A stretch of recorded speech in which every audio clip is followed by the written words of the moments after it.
네, 오늘은 우리가 봉독한 요한복음 1장 14절로 18절의 말씀을 가지고 아름다운 주님의 모습이라는 제목으로 함께 은혜를 나누고자 합니다. 오늘이 제의 수요일이에요. 그죠? 사순절이 시작하는 첫날입니다. 왜 제의 수요일이라 했을까요? 제의 수요일은 그전에는 그 종려나무를 이렇게 태워서 그 재를 제위해서 기도한다는 것은, 재를 뿌리고 기도한다는 것은 회개를 의미하는 거예요. 그래서 이마에다가 그 종려나무 탄 재를 있잖아요. 가지고 제의 수요일 날은 그래서 이렇게 십자가를 여기다가 이렇게 딱 그려요. 이렇게 십자가를 그려줘요. 이렇게 그려주고 그 그러니까 회개를 하는 날이에요. 회개. 네. 그래서 이게 이제 부활절까지가 전일까지 40일 동안, 주일을 뺀 40일 동안을 사순절이라고 그래요. 사순절. 그래서 이 사순절 기간 동안에는 회개하면서 주님의 그 고난을 생각하는 그런 그래서 경건하게 보내는 기간입니다. 이 사순절 기간은. 그래서 오늘은 제의 수요일이라 해서 회개하는 그런 죄를 뒤집어 쓰고 회개한다, 그런 뜻을 가지고 있어요. 제의 수요일입니다. 그래서 하여튼 이 사순절 기간에 많은 사람들이 금식도 하고 이렇게 경건하게 보내려고 애를 쓰죠. 네. 그래서 여러분들도 기도하시다 기간을 정해서 금식도 하시고, 금식은 나이 많으신 분들은 안 하셔도 돼요. 이제 이렇게 하루 금식, 이제 하루 한 끼 금식, 이렇게 해서 일주일을 한다든지 이렇게 정해서 그렇게 하시기 바랍니다. 그러면서 하나님, 우리 주님, 예수님의 그 고난을 생각하면서 그렇게 하시기를 바랍니다. 네.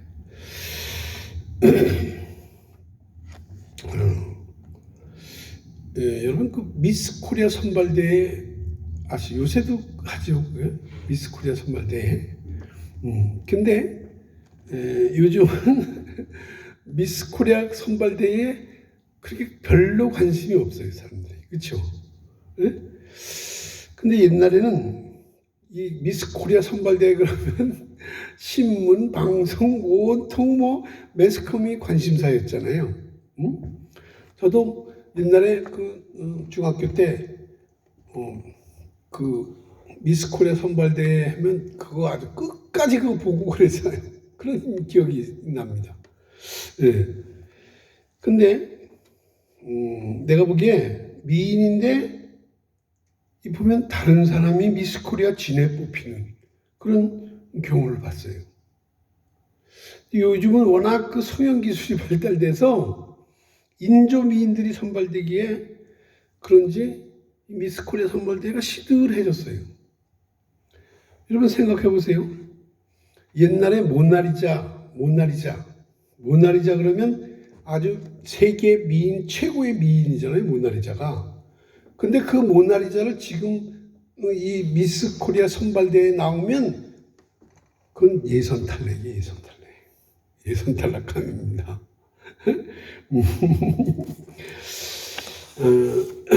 이렇게 미인의 기준이 바뀌었습니다. 그래서인지 요즘은 대학가에서도 미인 그 선발대회를 반대하는 그런 사람들이 많이 있습니다. 미인의 기준이 뭐냐는 거예요. 미인의 기준이 외모만을 가지고 미인이다, 이렇게 말할 수는 없다는 거예요. 사람마다 아름다움의 그 기준이 각각 다르기 때문에 생김새 가지고 일반화시킬 수 없다는 것입니다. 그래도 아마 당분간은 미스카라 선발대회가 계속될 거예요. 아마. 여러분, 세상에서 가장 아름다운 것이 무엇일까요? 여러 가지로 말할 수 있겠지만 세상에서 가장 아름다운 것은 사람이에요. 인간. 네? 하나님이 만드신 최고의 작품은 우주도 아니고 지구도 아니고 동물도 아닙니다. 그것은 하나님의 형상을 닮은 피조물인 사람이에요. 아멘? 여러분과 똑같은 사람이 있을까요? 네? 이 세상에 수억만 명이 있지만 여러분과 똑같은 사람은 한 사람도 없어요. 그렇죠?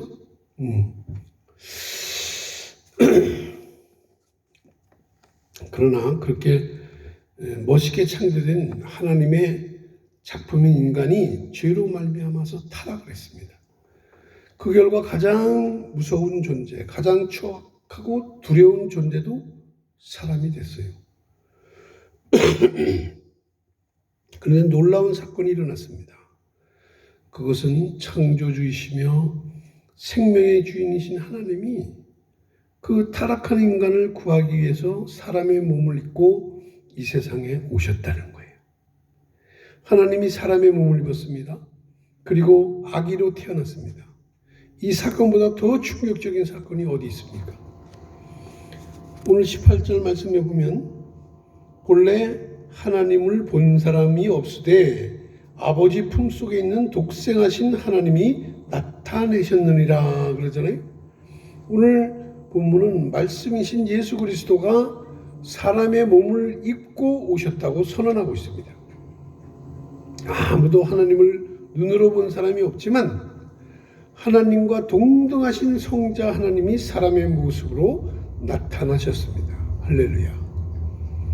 요한복음을 기록한 사도 요한은 인간의 몸을 입으신 주님의 그 모습을 보고 뭐라고 표현하고 있어요? 그 아름다운 을 어떻게 표현할 길이 없어서 오늘 본문에 세 가지로 표현하고 있습니다. 사람의 몸을 입고 오신 예수님을 보고 표현한 첫째 표현이 뭐냐면 아버지의 독생자의 영광이다. 그렇게 말씀하고 있어요. 14절에 보면 뭐예요? 말씀이 육신이 되어 우리 가운데 거하심에 우리가 그의 영광을 보니 아버지와 독생자의 영광이요 은혜와 진리가 충만하더라 그랬잖아요. 아버지의 독생자의 영광이라 그랬어요. 말씀이신데 육신이 되어서 사람 가운데 거하셨다는 것입니다. 여기서 육신이라는 단어는 플래시로서 우리의 몸덩어리, 고깃덩어리, 인간의 육체를 말하는 거예요. 하나님이 그 고깃덩어리를 입고 사람의 몸을 입고 이 세상에 오실 것입니다. 생각해 보세요. 무한하시고 전능하시고 시공을 초월할 수 있는 그런 하나님께서 유한하고 시간과 공간의 제한을 받는 그런 이 세상에 사람으로 오신 거예요. 이것이 얼마나 대단한 일입니까? 창조주 하나님이 어떻게 그렇게 하셨을까요? 그것이 신비인 거예요.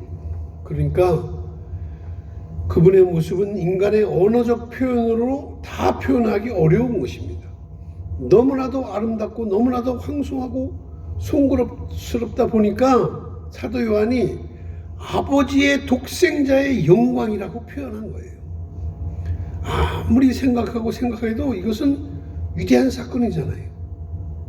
사람의 몸을 입고 오신 이 사건은 우리 인류 역사에서 가장 획기적인 사건이고 가장 위대한 날입니다. 그야말로 인류 역사의 전환점이 되는 날이에요. 그래서 역사의 주관자이신 하나님이 이 날을 기점으로 주전, 주후가 생기게 된 거예요. 예수님이 오신 날로부터. 오시기 전까지는 주전, 주님이 오시기 전. 또 예수님이 오신 후는 주후, 예수님이 오시고부터는. 예?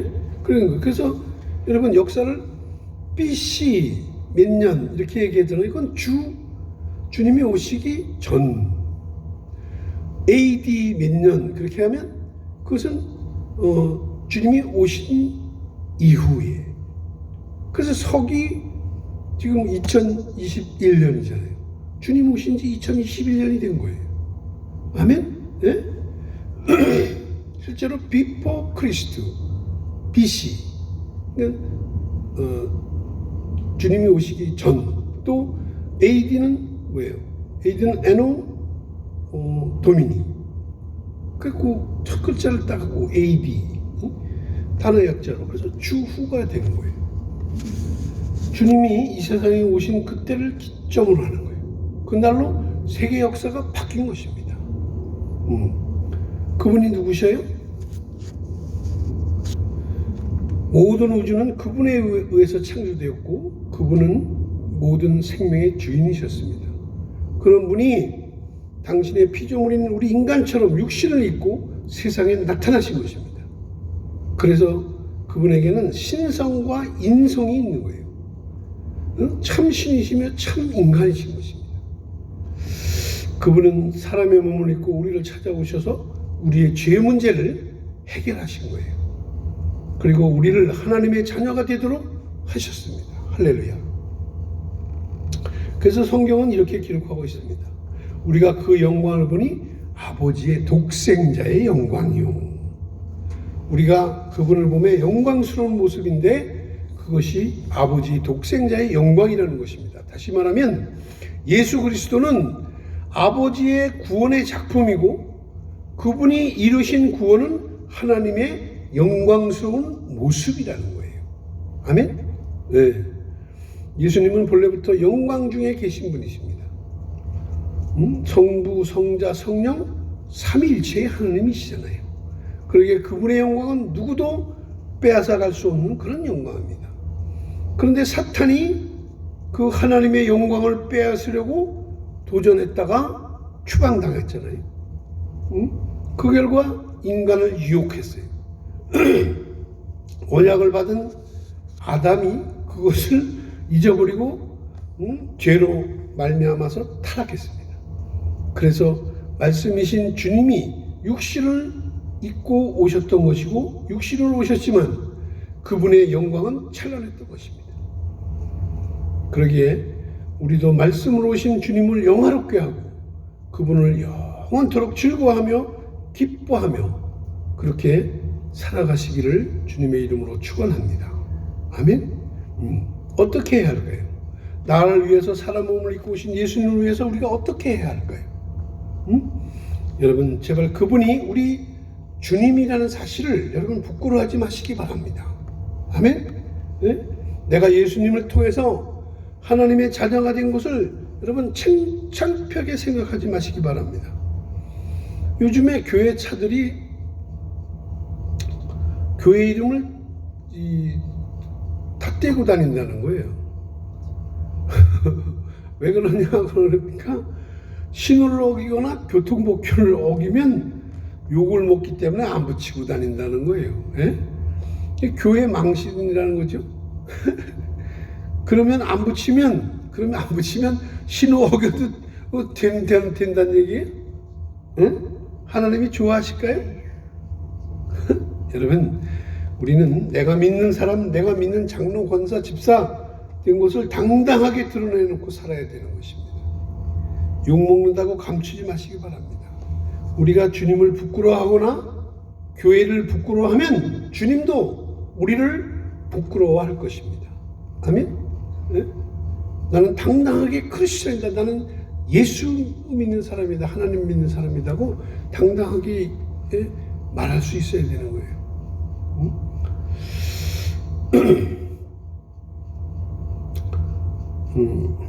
두 번째 표현은 뭐냐면 은혜와 진리가 충만하다 그랬습니다. 14절 하반절에 보면 은혜와 진리가 충만하더라 그랬잖아요. 그리고 요한복음 1장 17절에도 보면 율법은 모세로 말미암아 주신 것이요 은혜와 진리는 예수 그리스도로 말미암아 온 것이다 그렇게 말씀하고 있잖아요. 그죠? 예? 율법은 하나님이 모세를 통해서 모세오경 말씀하셨어요. 율법을 주신 거예요. 그렇지만 은혜와 진리는 예수 그리스도로 말미암아 온 것인 것입니다. 요한복음 1장은 예수님이 누군가를 집중적으로 조명하고 있습니다. 특별히 이 요한복음 1장에서는 예수님의 신성에 관해서 언급하고 있어요. 첫째, 예수님은 창세전부터 존재하시는 영원하신 하나님이라고 1절에서 말씀하고 있습니다. 그리고 두 번째로는 창조의 주인이라고 2절에서 말씀하고 있어요. 그리고 세 번째는 생명의 주인이시라고 4절에서 말씀하고 있습니다. 네 번째는 그분은 참빛이다. 그리고 오늘 말씀에 은혜와 진리의 주인이시라고 말씀하고 있는 것이에요. 여러분, 은혜와 진리가 뭘까요? 은혜란 헬라어로 카리스라는 단어를 쓰는데 그 뜻은 일방적으로 베풀어 주시는 선물, 그게 은혜예요. 일방적으로 베풀어 주시는 선물, 대가 없이 주는 선물입니다. 진리는 알레디아라는 단어를 쓰는데 이것은 진실되고 정의로운 온전한 길, 진실되고 정의로운 온전한 길, 그걸 진리라고 그래요. 좀 더 깊이 생각하면 은혜란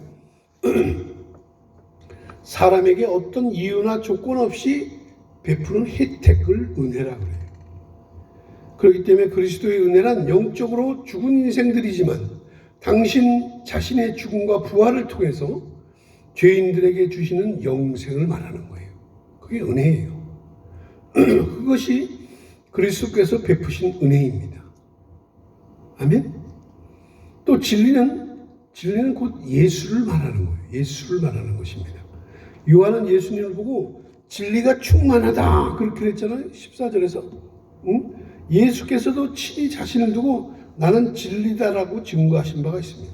그리고 요한복음 8장에서 또 진리를 알지니 진리가 너희를 어떻게 하리라? 자유케 하리라. 그렇게 말씀하셨잖아요.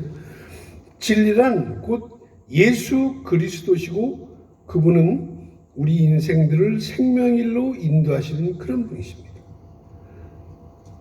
여러분, 세상이 살기 힘들지요? 아멘을 안 하셔서 감사합니다. 그래도 참 요즘 힘든 세상이잖아요. 그렇죠? 살기가 힘들어지면 두 가지 현상이 나타나요. 말세, 첫 번째로는 이 말세 현상이 나타나는데 사람들의 마음이 메마르고 강팍해진다는 거예요. 내가 살기가 힘드니까 누구를 도와줄 그런 여유가 없는 것입니다. 그래서 말도 거칠고 행동도 거칠어집니다. 욕설과 폭력이 난무합니다. 건들지 말라는 거예요. 잘못 건들면 폭발하는 거예요. 그냥. 우리가 살고 있는 현 시대의 사람들 모습이 그렇습니다. 전철에서 저번에 그 텔레비 나왔잖아요. 전철에서 젊은이가 노인에게 욕하고 폭행까지 막 했잖아요. 그런 동영상이 인터넷에 막 올라오잖아요. 그죠? 응? 최근 문제되는 학교 폭력 심각하잖아요. 저 배구 선수 누구야?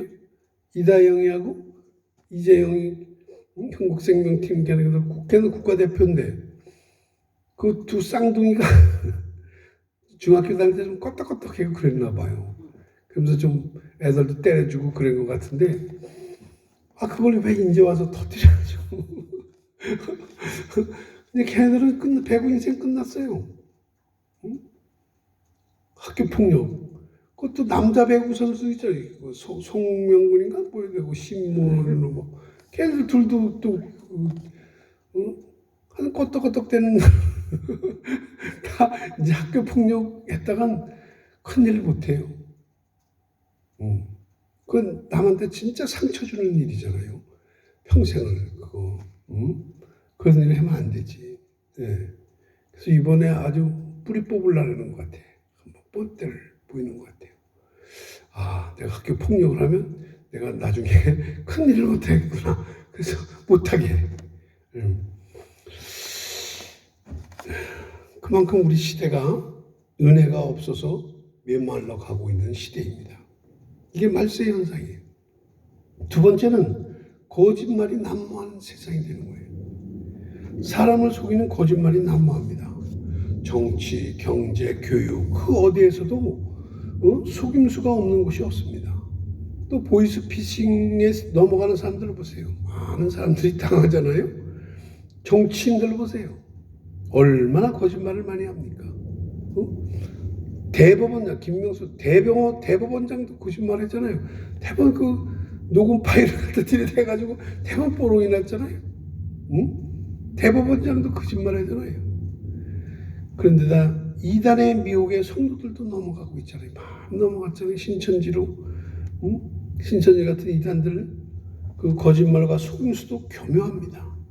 이런 것들이 이 시대의 악한 시대고 메말한 시대라는 증거예요. 특별히 이단 교주들은 자기가 성령님이라고 자기가 예수라 그래요. 끝에 가서 왜 이럴까요? 원인이 뭘까요?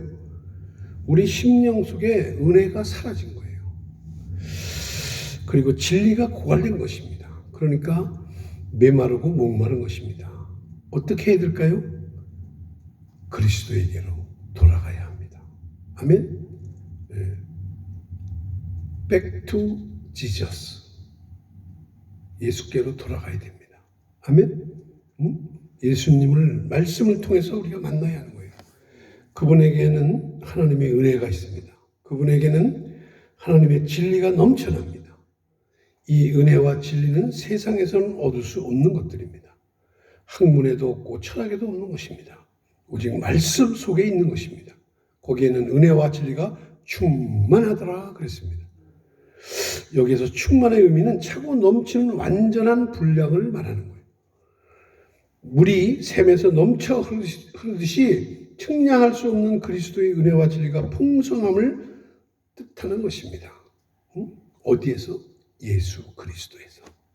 아멘. 말씀이신 예수님께로 나오면 은혜도 넘치고 진리도 넘치게 되는 것입니다.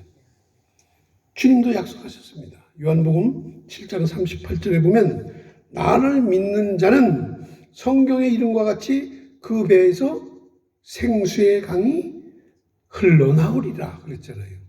아멘. 이 생수는 성령을 말하는 거고 또한 그 성령을 통해서 체험하는 진리를 의미하는 거예요. 그러기에 여러분 목마르십니까? 주님께로 나오시기 바랍니다. 여러분 메말라 있습니까? 말씀이신 주님께로 나오시기 바랍니다. 그러면 모든 목마름과 갈증이 해결되는 것입니다. 세상 물로 갈증을 해결하지 마시기 바랍니다. 돈으로도 안 되고 권력으로도 안 됩니다. 그것은 바닷물과 같은 거예요. 네? 먹어도 목마름이 해결 안 되죠. 짠물 먹어봐요. 그렇죠? 누구든지 목마르거든 주께로 나오시면 우리 주님 앞에 나오면 다 해결될 줄로 믿습니다. 할렐루야. 세 번째 표현은 뭐냐면 은혜 위에 은혜라 그랬어요. 은혜 위에 은혜. 16절에 보면 우리가 다 그의 충만한 데서 받으니 은혜 위에 은혜로라 그러잖아요. 여기서 충만의 의미는 차고 넘치는 것이라 그랬잖아요. 다시 말하면 진리이신 예수님께로 나오면 측량할 수 없는 그리스도의 풍성함을 누리게 된다는 것입니다. 근데 그 결과가 무엇이냐? 은혜 위에 은혜라 그랬어요. 무슨 뜻이에요? 은혜 위에 은혜라. 한 번 받은 은혜가 능력을 다 바라고 나면 또 다른 은혜를 받게 된다. 그런 뜻이에요. 그러니까 은혜가 계속 된다는 뜻이에요. 은혜 위에 은혜라는 말은. 네? 이 말은 그래서 은혜를 받고 또 은혜를 받았다. 그런 거예요. 꽃배기가 아니라 꽃배기를 받는 게 아니라 늘 연속적으로 계속 은혜가 계속 된다는 그런 뜻을 가지고 있어요. 꽃배기로 한 번 받고 마는 게 아니란 말이죠. 계속 연속해서. 그래서 은혜라는 단어를 하나만 가지고 안 되니까 은혜 위에 은혜로라 그렇게 표현한 거예요. 성경에 나오는 믿음의 유인들을 보세요. 그들은 은혜를 넘치게 받은 자들입니다. 창세기 6장 8절에 보면 그러나 노아는 여호와께 은혜를 입었더라 그랬어요. 노아가 노아된 것은 하나님께 은혜를 입었기 때문이라는 말이에요. 성경을 잘 살펴보면 이 부분이 오해를 살만합니다. 노아는 당대의 의인이고 완전한 자였다 그랬어요. 그리고 하나님과 동행하는 사람이었습니다. 그러니까 은혜를 입은 것은 당연한 것 아닌가라고 할 수 있습니다. 그러나 좀 더 생각해 보면 은혜를 입었기에 의인이 된 것입니까? 아니면 의인이었기에 은혜를 입은 것입니까? 만약 의인에게 은혜를 입은 것이라면 노아도 할 말이 있는 것입니다. 그러나 의인이기 이전에 은혜를 입었기 때문에 의인이 된 거예요. 은혜를 입어서 의인이 된 거예요. 할 말이 없는 거지, 그렇죠? 그렇다면 뭐가 은혜일까요? 제가 아는 목사님 중에 그 변호사 하시다가 주님을 만나서 신학을 공부해가지고 목사님이 되신 분이 계세요. 그래서 그분은 목회하면서 어려운 사람들 그 변호도 다 해주고 그러면서 목회하시는 목사님이 계세요. 네. 사람들이 그분에게 묻는다는 거야. 목사님은 변호사 하시다가 목사가 됐으니까 아마 아주 특별한 체험이 있으신 거 아니냐고. 그러나 그 목사님은 특별한 체험을 한 적이 없다는 거예요. 네? 그저 주님을 믿게 되었고 주님이 나를 구원하신 그것이 믿어지는 것이 큰 은혜다라는 거예요. 나 같은 죄인을 위해서 사람의 몸을 입고 오셔서 십자가에 달려 돌아가시고 부활하셔서 내 죄를 도말하시고 나를 구원해 주신 그 주님, 그 사실이 믿어지더라는 거예요. 그래서 내가 우리 주님한테 이런 은혜를 받았는데 내가 뭘로 보답할까? 그래서 자기가 그 은혜를 받은 것을 전하기 위해서 자기가 목사가 됐다는 거예요. 다른 게 어떤 체험 그런 게 큰 체험 우리 권사님은 체험을 하셨잖아요. 여기 이것도 부시럼도 고쳐주시고 암도 고쳐주시고 체험을 하시는 거예요. 우리 권사님은. 근데 이 사람은 아무 체험도 없는데 그 은혜를 하나님한테 예수님이 나를 위해서 내 십자가에 돌아가시고 나를 구원하시기 위해서 사람의 몸을 입고 이 땅에 오셔서 그렇게 십자가에 달려 돌아가시고 또 부활하셔서 사망문세를 깨뜨려 주신 그게 너무 은혜스러워서 이걸 내 혼자만 이걸 가지고 있으면 안 되겠다. 이 복음을 이걸 전해야 되겠다. 그게 복음이잖아요. 전해야 되겠다. 그래서 목사가 됐다는 것입니다. 아멘? 그거 믿어지는 게 은혜인 거예요. 그게 복음이 믿어지는 게 은혜인 것입니다. 예수 그리스도께서 나를 위해서 십자가에 죽었다는 사실, 그게 믿어지는 것. 이것이 은혜인 것입니다. 아멘? 주님이 내 죄를 용서하시고 나를 구원하셨고 지금도 살아계셔서 나를 지켜주시는 그것이 믿어지는 그것이 은혜라는 것입니다. 아멘? 우리는 예수 믿고 특별한 체험을 못할 수도 있습니다. 특별한 은사를 받지 못할 수도 있습니다. 그러나 예수님이 나의 구주로 믿어지는 체험만으로도 우리는 큰 은혜를 받은 사람들입니다. 아멘? 그러기에 하나님 아버지께서 베풀어 주시는 은혜와 진리는 예수 그리스도로부터 오는 것이고 그분을 믿을 때 차고 넘치게 흘러나와서 임하는 것인 줄 믿으시기를 주님의 이름으로 축원합니다. 아멘. 그것만 믿어져도 여러분 은혜인 거예요. 은혜 받은 것입니다. 할렐루야. 이제 말씀을 맺습니다. 성육신의 사건, 사람의 몸을 입고 오신 주님의 그 성육신 사건, 이것은 그 무엇으로도 완벽하게 표현하거나 설명할 수가 없는 것입니다. 그 신비, 그 아름다운 주님의 모습, 이 세상에서 느낄 수 있는 가장 기분 좋은 일을 경험하는 것입니다. 그러한 영광을 누릴 수 있는 분은 오직 사람의 몸을 입으신 독생자 외에는 아무도 없는 것입니다. 그분이 우리의 구원자이십니다. 그분이 나를 지금도 보호하시고 계십니다. 그러므로 우리도 그분의 영광을 바라보며 찬양과 존귀로 나아가야 할 것입니다. 그런 분이, 그 귀하신 분이 이제 우리 고난 받으시는 사순절 기간을 오늘부터 시작합니다. 그래서 여러분 주님을 생각하시고 우리의 죄도 회개하시고 그 주님만 높여드리는 귀하고 복된 사순절이 되시기를 주님의 이름으로 축원합니다.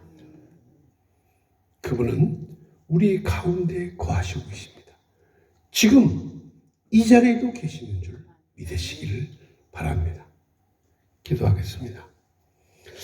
사랑의 주님 감사합니다. 말씀이 육신이 되어 우리 가운데 거하심에 우리가 그 영광을 보니 아버지의 독생자의 영광이요 은혜와 진리가 충만하더라. 아멘. 주님 감사합니다. 우리의 죄를 도말하시고 우리를 구원하시기 위해 인간의 몸을 입고 이 땅에 오셔서 십자가에 달려 돌아가시기까지 애쓰고 수고하신 그 주님의 은혜를 우리가 잊을 수 없습니다. 우리만 그 은혜를 누릴 것이 아니라 믿지 않는 부모, 형제, 자매, 이웃, 친지들에게 이 은혜와 진리를 전할 수 있는 저희들 되게 하여 주옵소서.